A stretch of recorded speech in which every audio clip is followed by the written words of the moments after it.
బాల్యమే ఉంటుంది.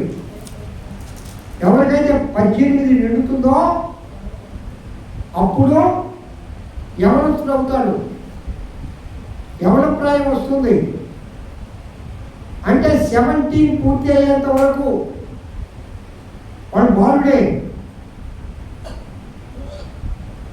మరి ఈ బాల్య దినాలలోనే అసలు అక్కడ ఉండే పరిస్థితి ఏంటి? ఆ ఇజ్రాయేలీలు చెరపట్టుకొని పోయారు. ఆ చెర 70 సంవత్సరాలు ఉంటారు ప్రియులారా బానిసత్వంలో. ఎన్ని సంవత్సరాలు ఉంటారమ్మా? మొదటి కాలంలో చెరపట్టక పూర్వము ఈ బాలుని ఎన్నుకుంటాడు దేవుడు. అయ్యా నన్ను ఎన్నుకున్నావు కదయ్యా, నేను బాలుని, నా మాట వింటారయ్యా. మీరు పై భాగంలో జరిగితే అయ్యో ప్రభువు యెహోవా చిత్తగించుము, నేను బాలుడనే. అయ్యా నాకు శక్తి చాలదు. ఏమంటాడంట? అయ్యా నేను బాలుని అయ్యో అని ఏడుస్తా ఉన్నాడు. దేవుడు పిలిచినప్పుడు ఇర్మియా అయ్యో నేను బాలుని, నేను మాట్లాడలేదని నాకు శక్తి చాలదు, నా మాట వింటారయ్యా. మనం కూడా చాలాసార్లు దేవుని దగ్గర వాపోతూ ఉంటాం. అయ్యో నేను పనికిరానయ్యా, నాకు శక్తి కాదయ్యా, నాకు భక్తి లేదయ్యా, నాకు ప్రార్థన లేదయ్యా. నీ ప్రార్థన బట్టి, నీ భక్తిని బట్టి, నీ శక్తిని బట్టి దేవుని ఎన్నుకో. చప్పట్లు కొడుతూ దేవుడు బయలుపడతాడు. నీ మనస్సును బట్టి దేవుడు ఎన్నుకుంటాడు. ఇర్మియా మనసు నిష్కల్మషమైన బాల్య మనస్సు, చాలా బలం కలిగిన వాడు ఇర్మియా. బాలుడైనా కూడా దేవుడు ఎన్నుకున్నాడంటే ఏమండి? ఇర్మియా ఇజ్రాయేలీయులకు యూదులను ఖండించినట్లుగా, వాళ్ళతో ప్రవచించినట్లుగా, వాళ్ళతో మాట్లాడినట్లుగా మరి ఎవ్వరూ ఏ ప్రవక్తను మాట్లాడాలి, అంత గొప్పగా మాట్లాడాడు. చాలా పౌరుషం కలిగిన వాడు. ఎవరి ప్రాణాన్ని కొట్టేశాడు. బాలుడుగా ఉన్నప్పుడు దేవుడు ఎన్నుకున్నాడు. అయ్యా నాకు మాటలు రావయ్యా అన్నాడు. ఆయన అంటాడు, నీ నోట ఏమా చెప్పండి, నీ నోట నా మాటలు చెప్పండి, నీ నోట నా మాటలు, నీ నోట నా మాటలు, నీ నోట. నిజమేనా? భయపడుతున్నావా? భీతి చెంది ఉన్నావా? కలవరపడుతున్నావా? బాలుడైన ఇర్మియా దేవుడు ఎన్నుకున్నాడు. ఈ దినం చదువు లేకపోవచ్చు, ధనం లేకపోవచ్చు, లోకంలో ఒక స్థాయి లేకపోవచ్చు. అందుకే దావీదు ఏంటంటే నా కుటుంబం ఏ పాటిదయ్యా, నా కుటుంబం ఏ పాటిదయ్యా అంటాడు. నిజమే కదా? నేనే పాటి వాడినయ్యా, ఇంతగా నన్ను హెచ్చించుటకు. దేవుడు హెచ్చిస్తే ఆ విధంగా హెచ్చిస్తాడు. దేవుడు బలపరిస్తే ఆ విధంగా బలపరుస్తాడు. నా దేవుడు నన్ను హెచ్చించలేదా? మీ అమ్మ నాయనైనా కొంచెం బాగా మీరు తిండి పెట్టి, బాగా చదివించి, మంచి బట్టలు ఇచ్చి బాగా చూస్తున్న అమ్మలో మీరిద్దరు నా చిన్నతనంలో ఆ పరిస్థితి లేదు. మా నాన్న చెప్పులు కుట్టుకునేవాడు. కావాలి నుంచి 8వ క్లాస్ చదివేటప్పుడు ఛార్జింగ్ డబ్బులు లేక నడిచి వచ్చాడు. 10వ క్లాస్ దాకా కాళ్ళకి చెప్పులు లేదు. ఎంత దీనావస్థలో ఉన్న నన్ను నా దేవుడు ఆశీర్వదించాడు. ఈ దేవుడు చప్పటి ముందు దేవుడు నిన్ను ఆశీర్వదించడా, నిన్ను ఆశీర్వదించడా, నిన్ను ఆశీర్వదించడా? నమ్ముతున్నావా దేవుని? ఆయన కార్యములు చేసే దేవుడు. నాకు అర్థమా? ఆయన ఎవరమ్మా? కార్యములు జరిగించే దేవుడు. భయపడవద్దు. ఒంటరి దాన్నే, ఒంటరి వాడిని, ఎన్నిక లేని వాడిని, నాకెవరు లేరే, భయపడవద్దు. ఎవరున్నా లేకపోయినా యేసయ్య ఉన్నాడు. చప్పట్లు కొడుతూ దేవుడు భయపడతాడు. ఎప్పుడు దేవుడు నిన్ను ఆశీర్వదిస్తాడు చెప్పండమ్మా.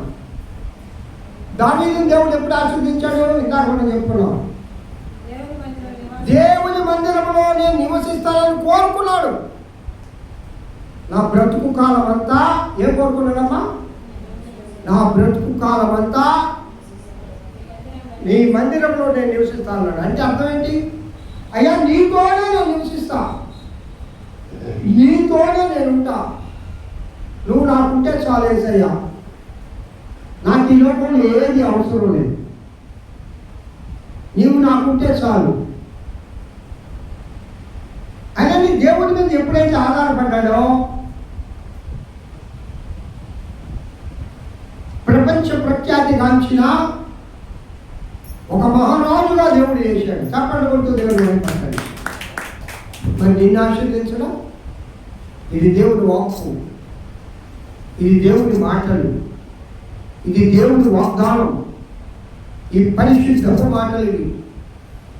ఆనాడు దావీదును ఆశీర్వదించిన దేవుడు ఈనాడు నిన్ను ఆశీర్వదిస్తాడు, నిన్ను దీవిస్తాడు, నిన్ను గణపరుస్తాడు, నిన్ను గొప్ప చేస్తాడు, నీ కార్యములు దేవుడు నెరవేరుస్తాడు.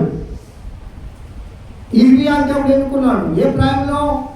బాల్యంలో ఎన్నుకున్నాడు. బాల్యంలో బలమైన వాడుగా చేశాడు. హల్లెలూయా, హల్లెలూయా. ఇంకో మాట చెప్పండి, హల్లెలూయా. బాల్యంలో బలమైన వాడుగా చేశాడు.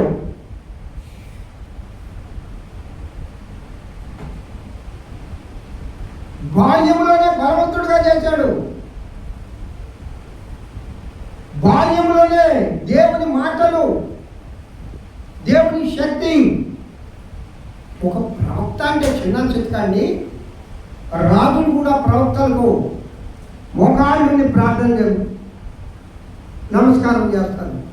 రాజులు, రాజు కంటే అధికమైన స్థానం ప్రవక్త స్థానం. మరి అంత గొప్ప స్థానాన్ని దేవుడు ఇచ్చాడంటే అయ్యో అని ఏడుస్తూ ఉన్నాడు. ముందు ఏమన్నాడు? నేను బాలుని. నువ్వు కూడా నిలుచు. అప్పటిదాకా సాతాను ఏం చేస్తుందంటే నేను కుంగదేస్తుంది, నీకుండే స్థితి అంతా నీ కాళ్ళ ముందు పెడుతుంది. నీకేముంది? నువ్వు ఎంత మాత్రం దానివి, నువ్వు ఎంత మాత్రం వాడవు, నీ పరిస్థితులు ఏమిటి, నీకు ఈ పని నీకు ఎంత జరగద్ది, నీ బిడ్డల పరిస్థితి ఏంటి, నీ కుటుంబ పరిస్థితి ఏంటి? ఆ కుటుంబ తీసే సాధారణ మాట్లాడప్పుడు నువ్వేమన్నా తెలుసా? నాకు ఈ లోపల ఏమన్నా లేకపోయినా నాకు నా యేసయ్య ఉన్నాడు. చప్పట్లు. దావీదును హెచ్చించిన దేవుడు నన్ను హెచ్చిస్తాడు. అందువల్ల సాతానా, నేను నా దేవుడితోనే నివసిస్తాను, నా దేవుని పైనే ఆధారపడతాను, నా దేవుణ్ణే నేను కలిగి ఉంటాను, నా దేవుణ్ణే నేను స్తుతిస్తాను, నా దేవుణ్ణే నేను ఆరాధిస్తాను, నా దేవుణ్ణే నేను వెంబడిస్తాను. నన్ను బలహీనపరచొద్దు, నన్ను కృంగదీయొద్దు, నాలో నిరాశను నింపొద్దు. నన్ను, నా కుటుంబాన్ని, నా బిడ్డలు ఆశీర్వదించే నా ప్రభు నేను ఆనుకుంటున్నాను. ఈ లోకంలో ఎవరు వదిలేసినా పర్వాలేదు, ఎవరు లెక్క చేయకపోయినా పర్వాలేదు, నా దేవుడు నన్ను లెక్క పెట్టున్నాడు, నా దేవుడు నన్ను ఎన్నుకున్నాడు, నా దేవుడి కృపలో నేనున్నాను, నేను నా దేవుడిని కలిగి ఉన్నాను. సర్వజమా ఏం చెప్పాలా? నేను నాకు ఏమున్నా లేకపోయినా నేను నా దేవుణ్ణి కలిగి ఉన్నాను. I have a God, I have it, I have him. నేను దేవుడిని కలిగి ఉన్నాను. నిజమే సాతానా, నాకేం లేవు, కానీ శ్రీమంతుడైన నా ప్రభు నాకు తండ్రిగా ఉన్నాడు. సిరి సంపదలు కలిగిన దేవుడు నాకు తోడుగా ఉన్నాడు. నన్ను ఆశీర్వదించే దేవుడు కుమార్తెగా నేను బ్రతుకుతున్నా. నన్ను ఆశీర్వదించే దేవుడి కుమారుడుగా నేను బ్రతుకుతున్నా. నేను ఈ లోకంలో ఎవరిపైన ఆధారపడటం లేదు. నేను ఈ లోకంలోని నా దేవుడి పైన ఆధారపడతాను. ఆధారమా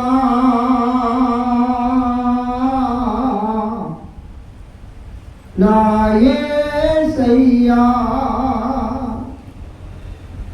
ఈ లోకంలో నీవే నాకు ఆధారమయ్యా అంటాడు ఒక భక్తుడు. నీ మీదే ఆధారపడుతున్నానయ్యా.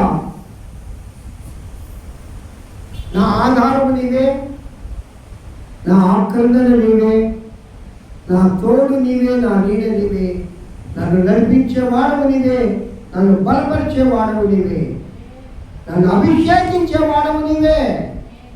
నీ మీద ఆధారపడుతున్నా. నా ఆధారమా నా యేసయ్యా. ప్రియులారా, లోకంలో ఉన్న వాటిని చూసి భయపడకండి, నిరాశపడకండి, నిరుత్సాహపడకండి. దేవుడి మీద ఆధారపడు. దేవుడిని ఆశీర్వదిస్తాడు. దేవుడి మీద ఆధారపడు, దేవుడిని ఆశీర్వదిస్తాడు. 10వ వచనం చదవమ్మా. ఎన్ని ఫోన్ ఇట్టిరా? 10వ వచనం చదువు.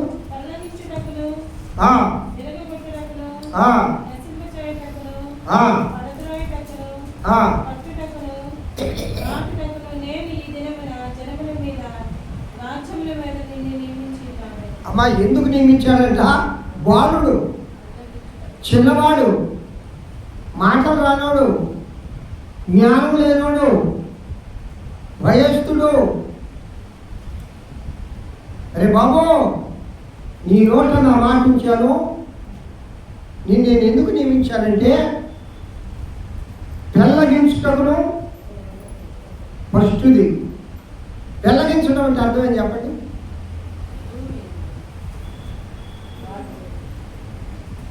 భూమి ఉంది, భూమిని పెళ్ళగించడం అంటే బద్దలు కొట్టడం. ఏం చేయడం? నీ వల్ల కాదు బద్దలు కొట్టడానికి, భూమిని బ్రద్దం చేయడానికి, భూమిని పెళ్ళగించడానికి, భూమిని అంటే ఇక్కడ ఊరిని పెళ్ళగించాలంటాడు. రాజ్యములను పెళ్ళగించుటకు,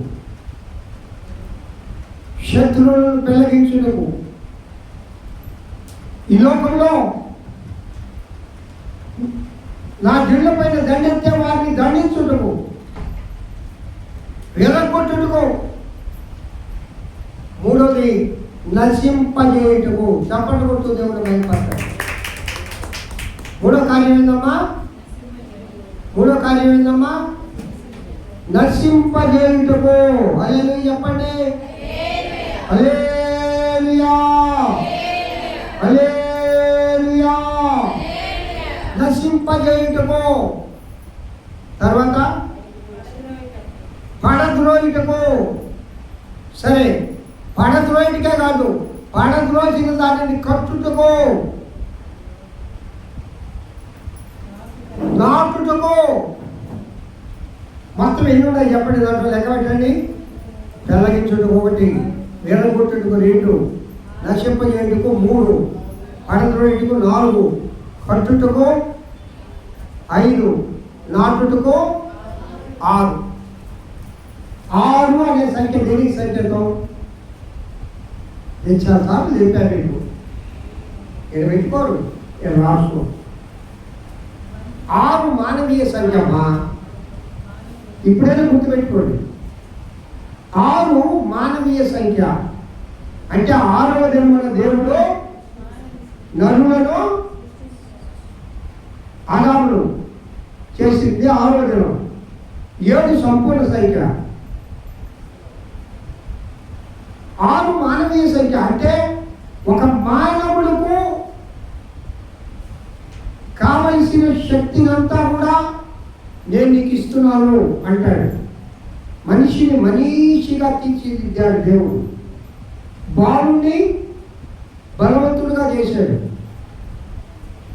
ఈ బాలుడైన ఇర్మియా చేత దేవుడు ఆశ్చర్య కార్యాలు చేశాడు. మరి దేవుడు నీ ద్వారా చేయడా? దేవుడు నీ ప్రార్థన చేయడా? రాయలమా?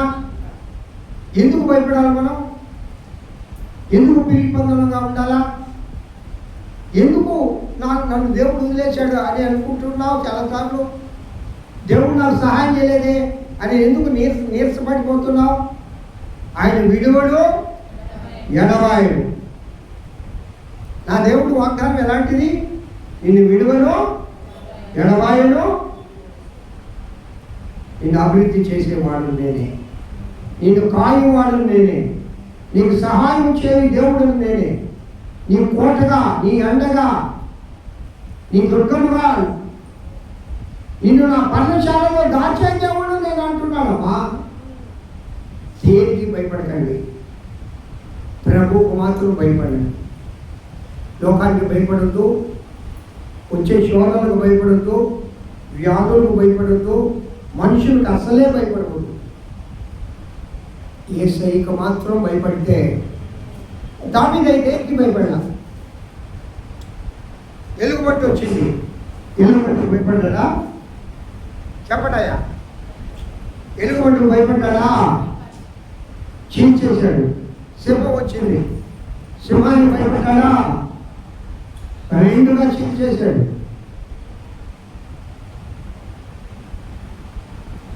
శత్రు సైన్యాలు వచ్చాయి, భయపడ్డా?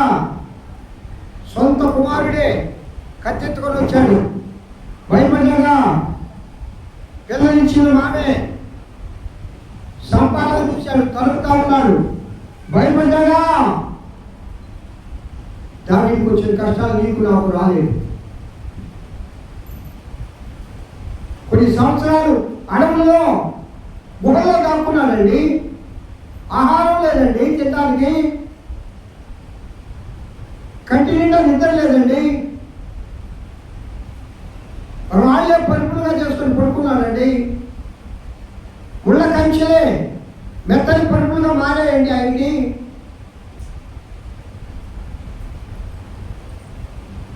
అలాంటి దావీదును దేవుడు ఆశీర్వదించలేదా?